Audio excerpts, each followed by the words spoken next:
जय हिंद दोस्तों। तो मैं नीरज कुमार आज फिर से अपने YouTube channel learn with Neeraj sir, इस YouTube चैनल में आप लोगों के लिए सीटेट से संबंधित यानी कि सीटेट एग्जामिनेशन 2022 से संबंधित जो हाल ही में एग्जामिनेशन होने वाले हैं सीटेट 2022 में यानी कि जनवरी और दिसंबर में जो एग्जामिनेशन होने वाले हैं उस एग्जामिनेशन में आप लोगों की तैयारी के लिए बेहतर वीडियो लेकर के आया हूँ। तो आज से कुछ दिनों से पहले मैं भी वीडियो बना रहा हूं जो सीटेट एग्जामिनेशन से संबंधित है। दोस्तों मैं ये वीडियो इसलिए बना रहा हूं क्योंकि मैंने जिस नियम को पालन करते हुए सीटेट एग्जामिनेशन को अच्छे स्कोर से पास किया है और उस नियम को आप लोगों के तहत पहुंचाने का प्रयास कर रहा हूं ताकि आप लोग भी जो है अच्छे अंक से सीटेट की परीक्षा पास कर सके। तो दोस्तों आप लोग जो है मेरे इस YouTube चैनल को सब्सक्राइब करेंगे, मेरे इस वीडियो को लाइक करेंगे तथा वीडियो को देखने के बाद आप कैसी प्रतिक्रिया देते हैं कमेंट के माध्यम से मुझे बतला सकते हैं। तो दोस्तों आज हम लोग चर्चा करेंगे एग्जाम में स्कोर करने का मूल मंत्र। ठीक है, यहाँ पे इसको कह सकते हैं यह मूल मंत्र है। यह एक मूल मंत्र है जिसके माध्यम से हम अपने एग्जामिनेशन में अच्छे मार्क्स ला सकते हैं। इन मूल मंत्र के बारे में आज हम लोगों को जानकारी हासिल करना है। तो आप लोग जो इस वीडियो में बने रहिएगा तथा आप लोग जो है जो भी बातें यहाँ पे की जाएगी उसको आप लोग नोट भी करते रहिएगा। इसका मैं स्क्रीनशॉट आप लोग को लेने का मौका भी दूंगा। तो आप लोग इस वीडियो में शुरू से अंत तक बने रहे क्योंकि आज जो है हम लोग इस वीडियो के माध्यम से बेस्ट 5 ट्रिक्स यानी कि 5 ऐसे तरीकों के बारे में हम लोग आज चर्चा करेंगे इस वीडियो में, जिससे हमारे एग्जामिनेशन में अंक प्राप्त करना बहुत आसान हो जाएगा। यानी कि जिन भाइयों को भी जिन बहनों को भी अगर सीटेट परीक्षा से डर लगता है तो इस वीडियो को एक बार शुरू से अंत तक देख करके ध्यानपूर्वक देखें तथा देखने के बाद इस चीज को समझे तो आपका जो है 60 से 70% जो है समस्याओं का समाधान आज यहाँ से होने वाला है। ठीक है, तो यहाँ देखिए आज हम लोगों को इस वीडियो के माध्यम से 5 ऐसे ट्रिक्स के बारे में जानकारी हासिल करना है जो हमारे एग्जामिनेशन में बढ़िया से बढ़िया स्कोर करने में हमारी मदद करता है। और मैंने भी इसी नियम का फॉलो किया था जिसके चलते मैंने भी सीटेट एग्जामिनेशन को अच्छे मार्क्स से पास किया है। तो हम चलते हैं सीधे वीडियो में। ट्रिक संख्या 1। ट्रिक संख्या 1 क्या कहता है कि यहाँ पे देखिए कह रहा है कि टोटल क्वेश्चंस यानी कि सीटेट एग्जामिनेशन में टोटल कितने प्रश्न पूछे जाते हैं। तो सीटेट के एग्जामिनेशन में टोटल जो होते हैं 150 प्रश्न पूछे जाते हैं, 150 प्रश्न पूछे जाते हैं। ठीक है, अब 150 प्रश्न में कौन कौन सा कैसा प्रश्न होता है। तो पहला जो है 75 जो क्वेश्चन होते हैं वो पेडागोजी से पूछे जाते हैं। ठीक है, अगर आप साइंस से हैं, साइंस में मैथ में जो होता है उसमें 50% जो होता है पेडागोजी होता है, 50% एनसीईआरटी बुक का होता है। या फिर अगर आप सोशल साइंस से हो उसमें भी होता है, हिंदी में, इंग्लिश में, संस्कृत में, हर एक लैंग्वेज में यह आती है। ठीक है, पेडागोजी। तो 70 क्वेश्चन जो ऐसे होते हैं जो पेडागोजी से पूछे जाते हैं। ठीक है, तो हमको ध्यान देना है इस ट्रिक्स के बारे में। अगर ये ट्रिक हम लोग आज सीख लेते हैं तो पेडागोजी का जो 75% जो आता है, 75 क्वेश्चन जो होता है वो हमारे लिए बिल्कुल आसान हो जाएगा। ठीक है, और बाकी का जो 75 क्वेश्चन होता है वो 75 क्वेश्चन जो होता है 1 to 8 के एनसीईआरटी बुक से लिया गया होता है क्वेश्चन। तो एनसीईआरटी बुक जो प्रीवियस ईयर क्वेश्चन होते हैं उनका अगर आप प्रिपरेशन कर लेते हैं, मेरे इस YouTube चैनल में वो भी वीडियो डाला हुआ मैं डिस्क्रिप्शन बॉक्स में डाल दूंगा, आप लोग देख सकते हैं। तो 75 नंबर की बात हो रही है तो 75 नंबर हमको कैसे इन ट्रिक्स के माध्यम से जानकारी हासिल करना है, इसके लिए आप लोगों को इस वीडियो में बने रहना पड़ेगा। ठीक है, तो अब हम ट्रिक संख्या 2 में देखते हैं। ट्रिक 2 क्या कहता है कि ट्रिक नंबर 2 कह रहा है कि बच्चों को सम्मान देना है। यानी कि जो भी बच्चे हैं विद्यालय में जो पढ़ते हैं उनको सम्मान देना है। बच्चा कैसा भी हो उसको सम्मान देना है तथा बच्चे को सर्वोपरि मानना है। यानी कि अगर हम इस नियम का पालन करते हैं, बच्चे को सम्मान देते हैं, शिक्षक कैसा भी हो कुछ भी हो, लेकिन बस हमें क्या करना है, एक काम करना है कि एक जो बच्चा होता है उस विद्यालय में पढ़ता है तो उसको हमें सम्मान देना है, उसको सर्वोपरि मानना है। यानी कि बच्चा क्या होता है, तो बच्चा जो होता है एक गीला मिट्टी होता है। ठीक है, और शिक्षक क्या होते हैं, उस गीली मिट्टी से वो जो शिक्षक जो चाहते हैं उसको वैसे बना सकते हैं। जैसे कि कुम्हार होता है, गीली मिट्टी से जैसी मर्जी वैसी बर्तन तैयार कर देता है, वैसे ही शिक्षक का भी योगदान कुम्हार की तरह होता है। और बच्चे जो होते हैं क्या होते हैं, वो गीली मिट्टी होते हैं। तो सबसे बड़ी बात हमको ये चीज है कि बच्चों को कभी भी बच्चों की सम्मान का हनन नहीं करना है, बच्चे को सम्मान देना है, बच्चों को सर्वोपरि मानना है। बच्चे नंबर 1 है, बच्चे सब कुछ हैं, बाकी कुछ नहीं है। ये दूसरा ट्रिक जो है हमको समझना है, ठीक है।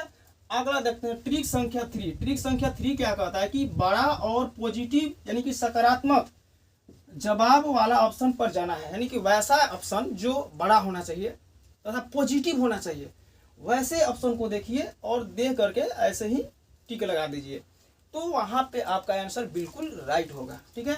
ट्रिक संख्या 4, इसमें ट्रिक संख्या 4 में हमको क्या करना होता है, टैग वर्ड्स के बारे में जानकारी हासिल करनी होती है कि कुछ टैग वर्ड्स होते हैं जिन शब्दों को देखते ही ऑप्शंस में ABCD चारों ऑप्शन में से किसी भी ऑप्शन में होता है, उसमें देखते ही वहां पे हमको टिक लगा देना होता है कि यही क्वेश्चन है, सही है, या क्वेश्चन का यही आंसर है जो सही है, ठीक है। तो टैग वर्ड्स जो होते हैं वो दो तरह के होते हैं, एक तो होता है पॉजिटिव टैग वर्ड्स और एक होता है निगेटिव टैग वर्ड्स। यानी कि अगर क्वेश्चन पॉजिटिव है तो हमें पॉजिटिव टैग वर्ड्स का इस्तेमाल करना है, अगर क्वेश्चन निगेटिव है, ठीक है, तो उसके अनुसार हमको टैग वर्ड्स का इस्तेमाल करना है। तो देखिए ये कुछ पॉजिटिव और निगेटिव टैग वर्ड्स हैं जिसको देखते ही हम क्या करते हैं कि प्रश्न का आंसर जो होता है उसको चुन लेते हैं और तुरंत उसका आंसर में टिक लगा देते हैं, ठीक है। तो जहां भी देखिए, अब हम चर्चा करते हैं पॉजिटिव टैग वर्ड्स के बारे में। तो पॉजिटिव टैग वर्ड्स में देखिए प्रोत्साहन, ये प्रोत्साहन शब्द जहां भी आपको मिल जाए, किसी भी ऑप्शन में अगर पूछे जाते हैं सीटेट एग्जामिनेशन के क्वेश्चन, तो प्रोत्साहन शब्द जहां भी आपको मिल जाए तो वहां पे आप सीधे टिक लगा सकते हैं कि यही आंसर है जो सही है।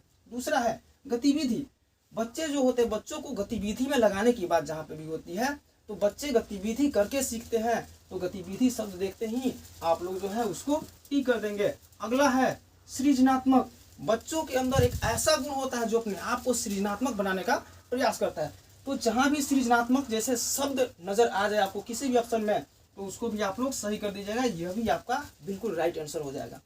अगला देखिए चर्चा, यानी कि जो भी बच्चे होते हैं उनको चर्चा में भाग लेने की जरूरत होती है। बच्चे जो होते हैं चर्चा में भाग लेते हैं तभी जाकर के वो सीखते हैं, यानी कि चर्चा भी एक पॉजिटिव वर्ड है। उसके बाद सक्रिय, बच्चों को कभी भी निष्क्रिय नहीं मानना चाहिए, बच्चे हमेशा सक्रिय होते हैं, यानी कि जहाँ भी सक्रियता की बात होती है उसको हम लोग डायरेक्ट सही कर देते हैं, यानी कि यही हमारा आंसर हो जाएगा।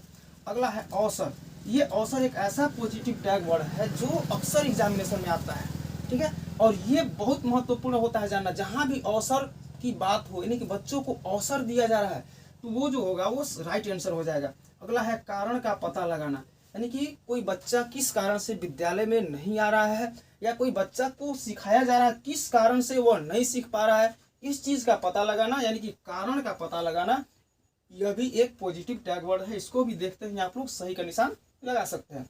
अगला है बाल केंद्रित, अभी मैंने बोला कि बच्चा जो होता है सर्वोपरि होता है, सबसे ऊपर होता है, सबसे आगे होता है, यानी कि जो भी शिक्षा का केंद्र होता है वहां पर वो शिक्षा केंद्र कैसा होता है, बाल केंद्रित होता है, न कि शिक्षक केंद्रित होता है। बच्चा जो चाहे वो कर सकता है, शिक्षक जो चाहे वो नहीं कर सकता है, तो बाल केंद्रित भी एक पॉजिटिव टैग वर्ड है। अगला देखिए सहभागिता, सहभागिता का मतलब होता है कि जो भी बच्चे होते, कोई भी विद्यालय में कोई भी गतिविधियां होती है उन गतिविधियों में बच्चे जो होते हैं सहभागिता निभाते हैं, तो ये सहभागिता जो है यह भी एक पॉजिटिव टैग वर्ड है। समावेशी शिक्षा, इसके बारे में मैंने एक पूरा वीडियो बनाया है कि समावेशी शिक्षा क्या होता है, इसकी क्या आवश्यकता है, इसका क्या उद्देश्य है, इसका क्या महत्व है, इसकी शुरुआत कब से हुई हमारे भारत में तथा इसका शुरुआत किसने किया, और शिक्षकों को ये समावेशी शिक्षा में शिक्षकों की क्या भूमिका होती है, इनके बारे में मैंने एक वीडियो बनाया हुआ है। इसको भी मैं डिस्क्रिप्शन बॉक्स में इस वीडियो के डाल दूंगा, आप लोग देख सकते हैं, ठीक है। अगला प्रश्न है विविधता का सम्मान, यानी कि विविधता का मतलब क्या होता है कि बच्चे जो होते हैं किसी विद्यालय में पढ़ रहे बच्चे जो होते हैं कई जाति, कई धर्म, कई कैटेगरी के होते हैं, ठीक है। कुछ बच्चे जो होते हैं तेज होते हैं, कुछ धीमा गति के होते हैं, कुछ जो होते हैं शारीरिक रूप से स्वस्थ होते हैं, कुछ शारीरिक रूप से अस्वस्थ होते हैं, अपंग होते हैं, तो सभी को एक समान का अवसर मिलना चाहिए, विविधता का समानता होना चाहिए, ठीक है। अगला है विभिन्नता, विभिन्नता की बात जहाँ पर भी हो वो पॉजिटिव टैग वर्ड है। अगला है सहारा देना, अगर बच्चा जो है किसी चीज को नहीं सीख पा रहा है तो उसको सहारा दीजिए, न कि उसे हतोत्साहित कीजिए, इसको सहारा देना पड़ता है, यह भी एक पॉजिटिव टैग वर्ड है। फिर तार्किक चिंतन या तर्क, बच्चे जो होते हैं जब तार्किक चिंतन करते हैं कि अपने से किसी चीज के बारे में सोचते हैं तो उनमें विकास होता है, यह भी एक पॉजिटिव टैग वर्ड है। अगला है समझ विकसित करना, यानी कि बच्चे जो होते हैं बच्चों में समझ की विकसित होना जो है अभी एक पॉजिटिव टैग वर्ड है। तो यहाँ पे आप लोग देख सकते हैं 15 ऐसे पॉजिटिव टैग वर्ड्स हैं। अगर इन 15 पॉजिटिव टैग वर्ड को अगर आप लोग जो है याद कर लेते हैं, अपने दिमाग में बिठा लेते हैं, तो समझिए कि आपका एग्जामिनेशन का 50% जो है समस्या का समाधान हो गया। ठीक है, आगे देखते हैं कुछ ऐसे टैग वर्ड्स होते हैं जो निगेटिव होते हैं। इनको देखते ही इसको काट दीजिए कि यह आंसर नहीं होगा। ठीक है, तो पहला निगेटिव वर्ड है हतोत्साहित, यानी कि बच्चों को कभी भी हतोत्साहित नहीं करना चाहिए, बच्चे कभी भी हतोत्साहित नहीं होने चाहिए। यानी कि हतोत्साहित एक ऐसा टैग वर्ड है, ये एक निगेटिव टैग वर्ड है और जो आंसर नहीं होता है। यानी कि जिस ऑप्शन में भी हतोत्साहित शब्द आ जाए तो समझ लीजिए कि वह आंसर बिल्कुल नहीं है। अगला है दंड देना, यानी कि बच्चों को दंड तो कभी देना ही नहीं चाहिए। बच्चों को न मारना है, न पीटना है, न डांटना है। यानी कि बच्चों को जहाँ पर भी दंड की बात होती है वो निगेटिव हो जाता है, यानी कि वो आंसर नहीं होगा। अगला है दबाव, बच्चों में कभी भी दबाव नहीं बनाना चाहिए, यह भी एक निगेटिव वर्ड है। एक वर्ड जो है देखिए यहाँ पे केवल, ही और मात्र, ये 3 ऐसे वर्ड होते हैं जो अक्सर ऑप्शन में आ जाते हैं और ये ऐसे वर्ड होते हैं जिनको देखते ही काट दीजिए कि ये आंसर बिल्कुल नहीं हो सकता, ये तो आंसर है ही नहीं। तो ये हो जाएगा केवल, ही और मात्र, ऐसे निगेटिव टैग वर्ड है जिसको देखते ही हम मार देते हैं कि ये तो आंसर है ही नहीं। अगला है भी शब्द भी एक ऐसा शब्द है जो निगेटिव शब्द है और इसको भी देखते ही आप लोग काट सकते हैं। देखिए भेदभाव, बच्चों में कभी भी किसी भी प्रकार का भेदभाव नहीं होना चाहिए, भेदभाव भी एक निगेटिव टैग वर्ड है। आगे देखिए शिक्षक का कठोर रवैया, यानी कि जो शिक्षक होते हैं वो बच्चों के प्रति कभी भी कठोर रवैया उत्पन्न नहीं करने चाहिए। अगला है याद करना और कंठस्थ करना, देखिए बच्चों को कभी भी याद करने और कंठस्थ करने के लिए कभी भी प्रेरित नहीं किया जाता है, यह भी एक निगेटिव टैग वर्ड है। यह भी एग्जामिनेशन के ऑप्शन होते हैं उसमें बार बार आते हैं। ग्रेडिंग करना और रैंकिंग करना, यानी कि बच्चों के शिक्षा के आधार पर उनकी ग्रेडिंग करना, उनको रैंक देना, मतलब कि first rank, second rank, third rank, इस तरह की बातें कभी भी नहीं होनी चाहिए, ये बिल्कुल गलत है। अगला है निष्क्रिय, निष्क्रिय शब्द जो है एक ऐसा निगेटिव टैग वर्ड है जिसको देखते ही आप लोग गलत कर सकते हैं। तुलना करना, बच्चों में कभी भी तुलना नहीं करना चाहिए, बच्चों के साथ कभी भी तुलना नहीं करना चाहिए, जहाँ भी तुलना करने की बात होती है वो निगेटिव वर्ड होता है। शिक्षक केंद्रित, अभी यहाँ पे एक ऑप्शन आया था बाल केंद्रित, ठीक है, तो बाल केंद्रित एक पॉजिटिव वर्ड है और ये शिक्षक केंद्रित जो होता है वो एक निगेटिव टैग वर्ड होता है। और शिक्षक केंद्रित जहाँ भी देखें वहाँ पे उसको गलत काट सकते हैं आप लोग। ठीक है, अगला है व्यावसायिक शिक्षा, देखिए बच्चों को जब भी शिक्षा दिया जाता है तो 1 to 8 तक क्लास तक के बच्चों को कभी भी व्यावसायिक शिक्षा नहीं दिया जाता, यह भी एक निगेटिव टैग वर्ड है। कठोर, जहाँ भी कठोर शब्द देखें वहाँ पे भी आप लोग उसको गलत कर सकते हैं, क्योंकि बच्चों के साथ कभी भी कठोरता के साथ व्यवहार नहीं करना चाहिए, यानी उसको कभी भी कठोर दंड नहीं देना चाहिए। अगला है सजा, बच्चों को तो सजा देना ही नहीं चाहिए। ठीक है, और 17 जो नंबर है उसमें कह रहा है कि व्याकरण, यानी कि बच्चे जो होते हैं 1 to 5 के जो भी बच्चे होते हैं उनको व्याकरण से क्या मतलब है भाई, उनको तो बस भाषा का ज्ञान होना चाहिए। ठीक है, उनको छोटी छोटी चीज़ें सिखलाई जाती है, उसके लिए जो है व्याकरण की कोई आवश्यकता नहीं होती है। तो ये हमारा चौथा नंबर टिक था जिसमें हम लोगों ने पॉजिटिव और निगेटिव टैग वर्ड्स के बारे में हम लोगों ने पढ़ा, और ये पॉजिटिव और निगेटिव टैग वर्ड को कर लेने से ही मात्र आपका 50% समस्याओं का समाधान हो जाता है। अब हम चलते हैं अगले ट्रिक संख्या 5 पे। यहाँ पे देखिए कुछ ऐसे जो शिक्षा शास्त्र के जो ज्ञाता है उनका नाम अगर आ जाए तो उनके नाम प्रश्न में आ जाए और ऑप्शन में ये कुछ वर्ड आ जाते हैं तो उसको देखते ही आप लोग सही कर सकते हैं। अगर बात होता है जीन पियाजे की, अगर जीन पियाजे की बात होती है तो उनके ऑप्शन में अगर जहाँ कहीं भी आत्म केंद्रित वार्ता या खोज के बारे में बात हो तो सही कर दीजिए, सक्रिय की बात हो तो सही कर दीजिए, अन्वेषण जिज्ञासु की बात हो तो आप बिल्कुल निफिक्र होकर के उसको राइट कर सकते हैं। ज्ञान का निर्माण की बात हो और वैज्ञानिक की बात हो तो यहाँ पे आप लोग जो है ये पियाजे के लिए इसको आप लोग सही कर सकते हैं। ठीक है, अगला है कोहल वर्ग। कोहल वर्ग, अगर किसी प्रश्न में कोहल वर्ग की बात होती है और ऑप्शन में आ जाता है व्यक्तिक वार्ता, समाज, परस्पर अंतःक्रिया, सामाजिक योगदान और सामाजिक कार्य, तो आप लोग देखते ही इनको बिल्कुल सही कर सकते हैं, यह भी आपका राइट आंसर हो जाएगा। ठीक है, इस तरह से होता है विकास, यानी निरंतर सामान्य से विशिष्ट। देखिए बच्चों में जो विकास होता है वो निरंतर होता है, और निरंतर कहाँ होता है तो सामान्य से विशिष्ट, यानी कि बच्चे पहले कुछ नहीं जानते हैं उसके बाद में धीरे धीरे बहुत सारी चीज़ों को बच्चे जानना शुरू कर देते हैं। अगला है बुद्धि, बुद्धि कैसी होनी चाहिए, बहुआयामी, समुच्चय और समूह होना चाहिए। यानी कि बुद्धि जहाँ भी प्रश्न में आए तो बहुआयामी, समुच्चय और समूह जहाँ भी ऑप्शन में दिखे तो आप लोग उसको राइट कर सकते हैं। और लास्ट है संवेग और संज्ञान। संवेग और संज्ञान की जहाँ पर भी बात होती है तो वहाँ पर सन्निहित और संबंधित ऐसे कुछ शब्द आ जाते हैं जो हमारे आंसर के लिए सही होते हैं। तो दोस्तों आज आप लोगों ने देखा ये सारे ट्रिक्स के बारे में, इन सारे ट्रिक्स को फॉलो कीजिए और आपका 70% समस्याओं का समाधान ऐसे ही हो जाएगा।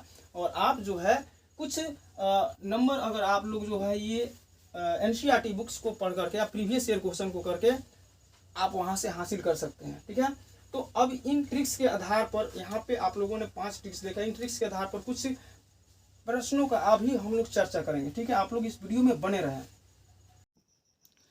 हाँ तो दोस्तों अभी आप लोगों ने देखा जो है कुछ ट्रिक्स मैंने अभी बतलाया था वीडियो में, जो ट्रिक मैंने बतलाया था उस ट्रिक के आधार पर, या जो भी अभी हम लोग बात कर रहे थे जो ये निगेटिव और पॉजिटिव जो टैग वर्ड्स होते हैं उनके आधार पर कुछ हम लोग प्रश्नों के बारे में चर्चा करेंगे।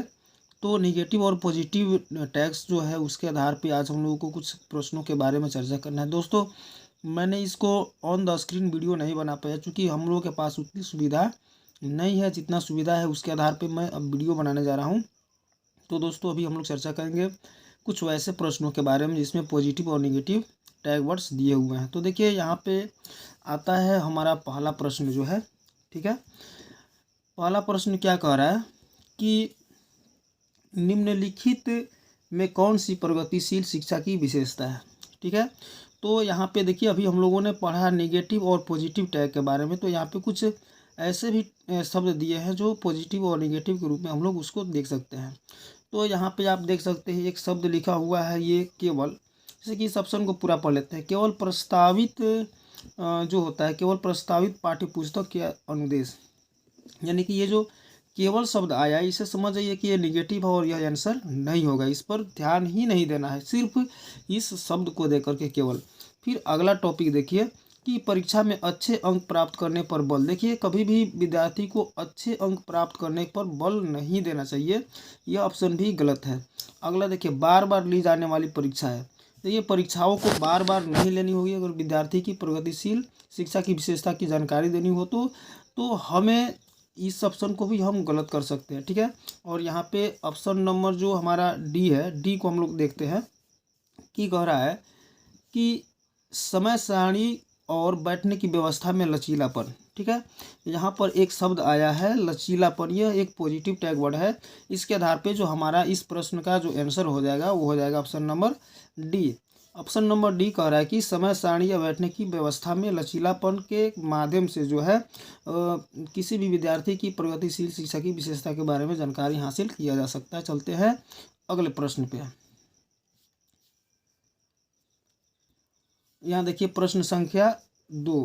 प्रश्न संख्या 2 क्या कह रहा है कि ऐसी संस्था है जहाँ, ठीक है ना, ऐसी संस्था है जहाँ, यहाँ पे ऑप्शन देखते हैं। ऑप्शन नंबर ए क्या कह रहा है कि प्रमुख स्थान स्कूली बच्चों का होता है। ठीक है, बी नंबर प्रमुख स्थान दिनचर्या का होता है, सी नंबर जो है प्रमुख स्थान गतिविधियों का होता है, और सी नंबर प्रमुख स्थान गतिविधियों का होता है, और डी नंबर जो है वो कह रहा है कि प्रमुख स्थान स्कूल में शिक्षकों का होता है। देखिए शिक्षकों की जहाँ पे प्रशंसा होती है वो तो बिल्कुल गलत है, यानी कि ऑप्शन नंबर डी जो है हमारा बिल्कुल गलत है। फिर दूसरा सी नंबर ऑप्शन कह रहा है कि प्रमुख स्थान स्कूल की गतिविधियों की होती है। देखिए अभी हम लोग बात करते हैं कि जब भी इस सीटेट में इस तरह के प्रश्न आते हैं तो हमको बच्चों के ऊपर ध्यान देना है। ठीक है, यहाँ पर एक टैग वर्ड देख सकते हैं बच्चों के बारे में लिखा हुआ है। तो सबसे पहले हमको जानना है कि विद्यालय में जो होता है एक बच्चा जो होता है वो हमेशा सर्वोपरि होता है, इसलिए हमारा ऑप्शन नंबर ये ए बिल्कुल सही हो जाएगा। इसको हम लोग ऐसे ही देख के ही इसका आंसर लिख सकते हैं इस टैग वर्ड की सहायता से। ठीक है, चलते हैं अगले प्रश्न पे। अगला प्रश्न क्या कहता है, देखिए ध्यानपूर्वक। ये अगला प्रश्न कह रहा है कि व्यक्तिगत शिक्षा कार्यक्रम की योजना डॉट डॉट के संदर्भ में बनाई जाती है, यानी कि व्यक्तिगत शिक्षा कार्यक्रम की योजना किसके संदर्भ में बनाई जाती है। तो यहाँ पे अब देखिए ऑप्शन नंबर ए कह रहा है कि ऑप्शन नंबर ए में विशेष शिक्षा कार्यक्रम। ठीक है, ये बिल्कुल गलत। इसमें हमको देखना है पॉजिटिव या निगेटिव टैग वर्ड। ठीक है, तो इसमें एक पॉजिटिव टैग वर्ड क्या आता है, देखिए यहाँ पे ध्यानपूर्वक आप देख सकते हैं कि यहाँ पे दे रहा है कि बाल केंद्रित शिक्षा, देखिए अभी मैंने बतलाया कि बच्चे जो होता है सर्वोपरि होता है। इस पूरे ऑप्शन को यानी कि जैसे कि ऑप्शन सी और डी, इसको पढ़ने की ज़रूरत नहीं है। हमने यहाँ पे एक पॉजिटिव टैग वर्ड प्राप्त किया, क्या, तो बाल केंद्रित शिक्षा। तो यहीं से हमारा जो है आंसर हो जाएगा बाल केंद्रित शिक्षा कार्यक्रम, यानी कि ऑप्शन नंबर बी हमारा ये जो होगा ये बिल्कुल राइट हो जाएगा। इसके आगे हमको देखने की ज़रूरत नहीं है। तो चलते हैं अगले प्रश्न पे।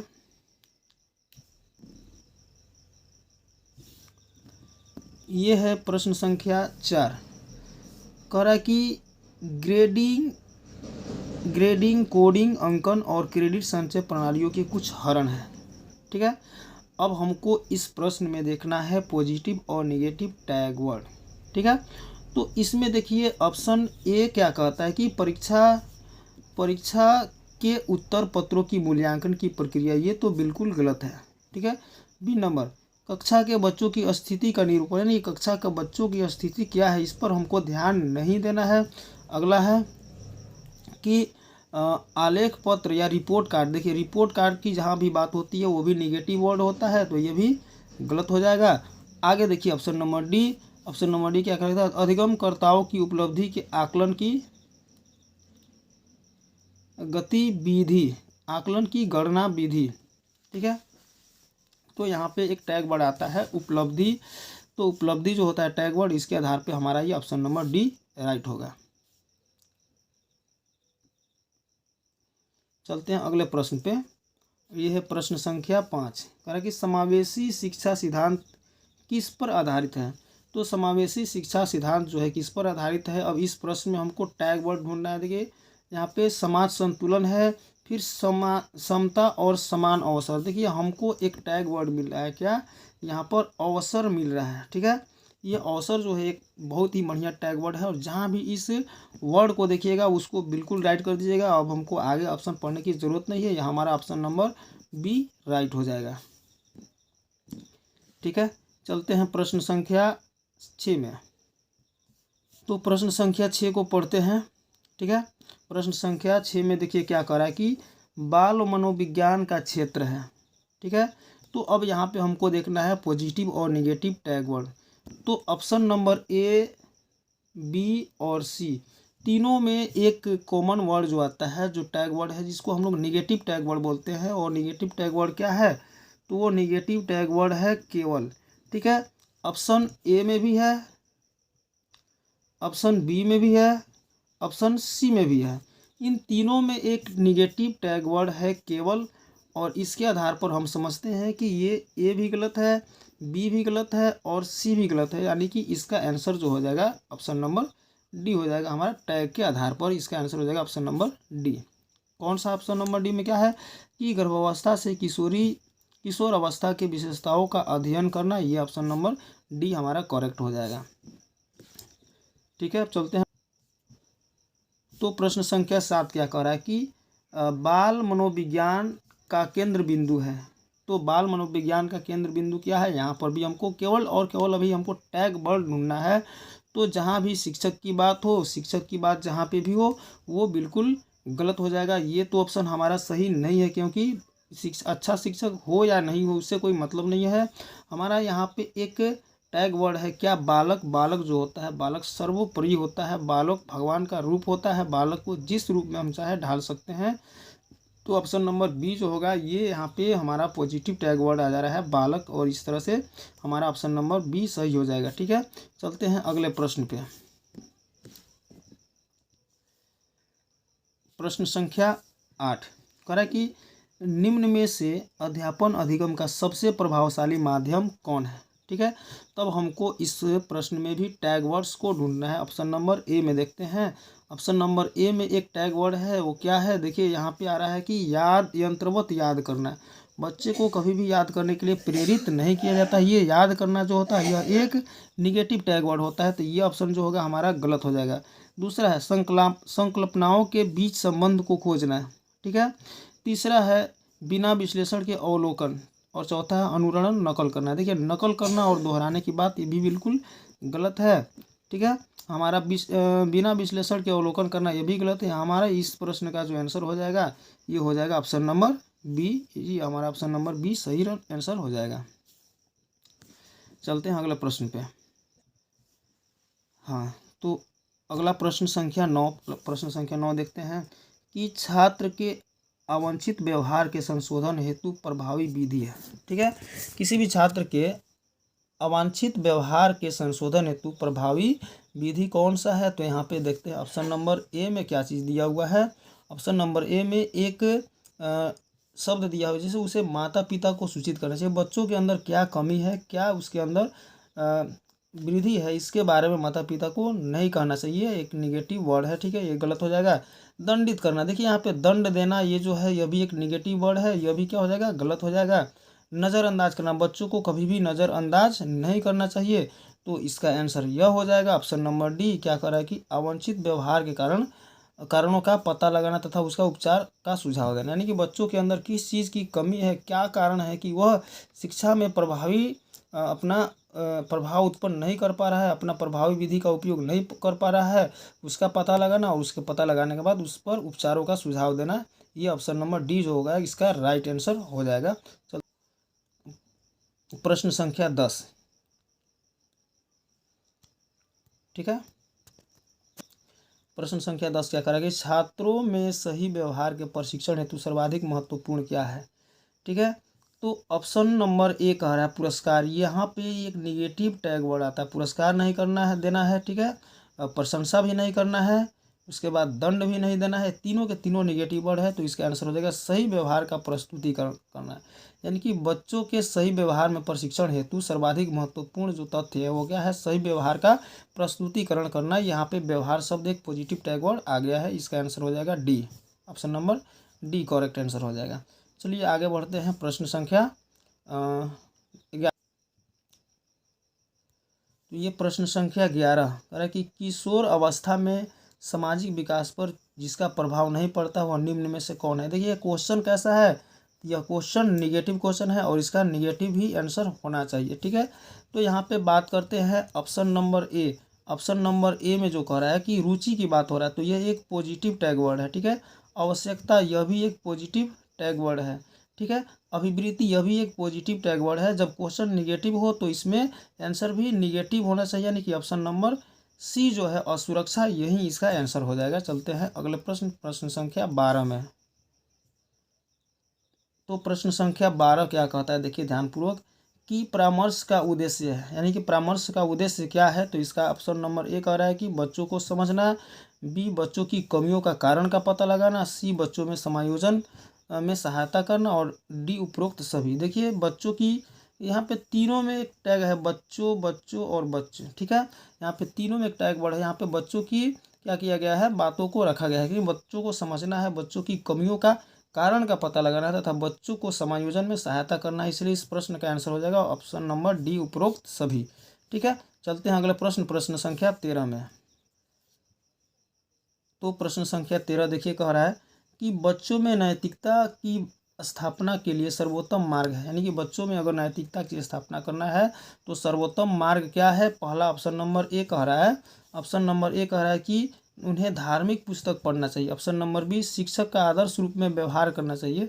ऑप्शन नंबर सी उनका मूल्य शिक्षा पर मूल्यांकन करना चाहिए और ऑप्शन नंबर डी उन्हें प्रातःकालीन सभा में उपदेश देना चाहिए। देखिए इस प्रश्न का जो आंसर हो जाएगा वो हो जाएगा ऑप्शन नंबर बी हो जाएगा, यानी कि शिक्षक का आदर्श रूप में व्यवहार करना। ठीक है, अगर शिक्षक जो होता है अच्छे रूप से आदर्श रूप से बच्चों के साथ व्यवहार करता है तो वहाँ पर जो होता है वो बच्चों के सर्वोत्तम मार्ग के रूप में जाना जा सकता है। यहाँ पे धार्मिक पुस्तक पढ़ने से कोई फ़ायदा नहीं है, बार बार मूल्यांकन करने से कोई फ़ायदा नहीं है, और ठीक है, और लास्ट क्वेश्चन ऑप्शन जो है उसको जो है प्रातःकालीन उपदेश देना, यह भी जो है निगेटिव टैग वर्ड है, तो इसका आंसर हो जाएगा ऑप्शन नंबर बी। अब चलते हैं हम अगले प्रश्न पे।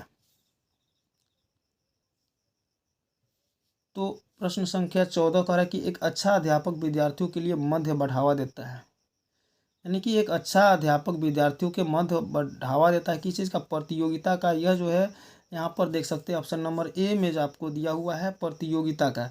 ये जो है एक निगेटिव टैग वर्ड है, ठीक है। सहयोग की भावना, देखिए यहाँ पे इसका आंसर हो जाएगा सहयोग की भावना जो दिया हुआ है, ये सहयोग की भावना होनी चाहिए। इसका डायरेक्ट आंसर हम सहयोग की भावना से देख सकते हैं। ऑप्शन नंबर बी जो होगा हमारा राइट आंसर होगा। हम चलते हैं अगले सवाल पे। तो प्रश्न संख्या 15 कह रहा है कि शिक्षक का अति आवश्यक महत्वपूर्ण उद्देश्य क्या है। ऑप्शन नंबर ए जो है आजीविका का कामना करना, ये गलत है। बच्चों का सर्वांगीण विकास, देखिए बच्चों की जहाँ पे सर्वांगीण विकास की बात होती है वो ऑप्शन नंबर सही होता है, इसलिए डायरेक्ट हम चलते हैं इसके आंसर पे। इसका आंसर हो जाएगा ऑप्शन नंबर बी, बिल्कुल राइट हो जाएगा। चलते हैं अगले प्रश्न संख्या 16 में। यहाँ प्रश्न संख्या 16 क्या करा कि निम्नलिखित में से कौन सा एक महत्वपूर्ण प्रभाव शिक्षण की प्रभावकारिता पर निर्भर करता है, ठीक है। ऑप्शन नंबर ए विद्यालय की संरचना, ये कोई ज़रूरी नहीं है।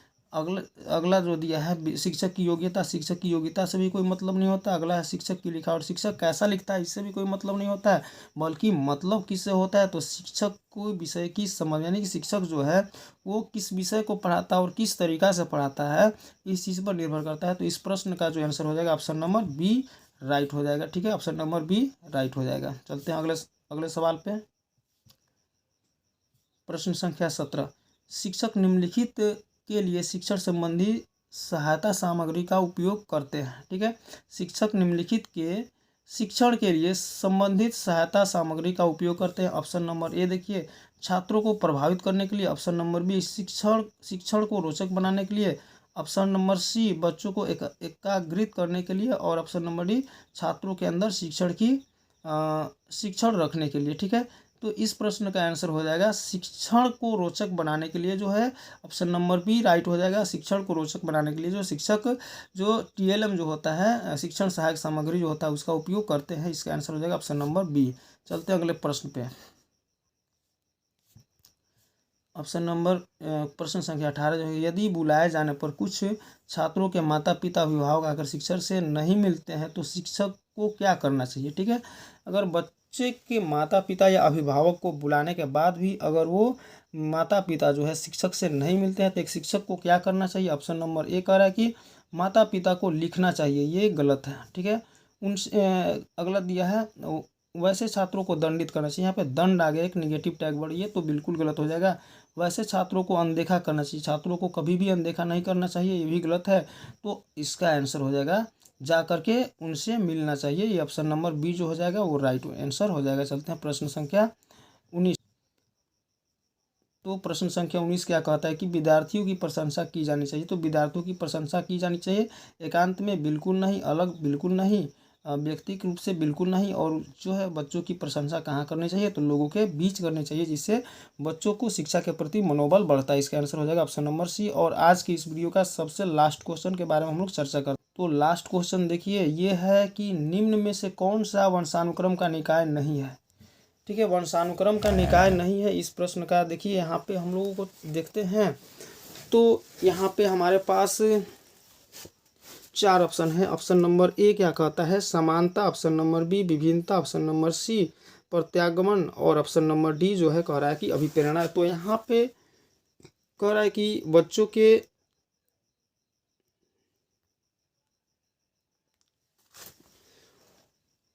वंशानुक्रम का निकाय नहीं है। तो इसका आंसर देखिए ऑप्शन नंबर डी जो हो जाएगा सही हो जाएगा। यहाँ पे अभिप्रेरणा दिया हुआ, अभिप्रेरणा जो है एक पॉजिटिव टैग वर्ड है। दोस्तों इस तरह से आज का वीडियो हम लोगों का समाप्त होता है। आप लोगों ने जो भी टैग वर्ड्स या भी जो भी ट्रिक आप लोगों ने पढ़ा है उसको अमल कीजिए, उसके आधार पर चलिए। आप लोग जो है सीटेट की परीक्षा को बढ़िया से बढ़िया अंक से प्राप्त कर सकते हैं। कम से कम 120 आप प्लस स्कोर कर सकते हैं सीटेट की एग्जामिनेशन में। तो इस तरह से दोस्तों लास्टली मैं आप लोगों से कहना चाहता हूं कि आप लोग जो है मेरे इस यूट्यूब चैनल को सब्सक्राइब कीजिए, वीडियो को लाइक कीजिए तथा एक प्यारा सा कमेंट कीजिए तथा अपने दोस्तों तक शेयर करने का प्रयास कीजिए। तो दोस्तों बस आज का सेशन हम लोग का यहीं पर समाप्त होता है। फिर अगले वीडियो का आप लोग इंतजार कीजिए। तब तक के लिए जय हिंद दोस्तों, नमस्कार दोस्तों।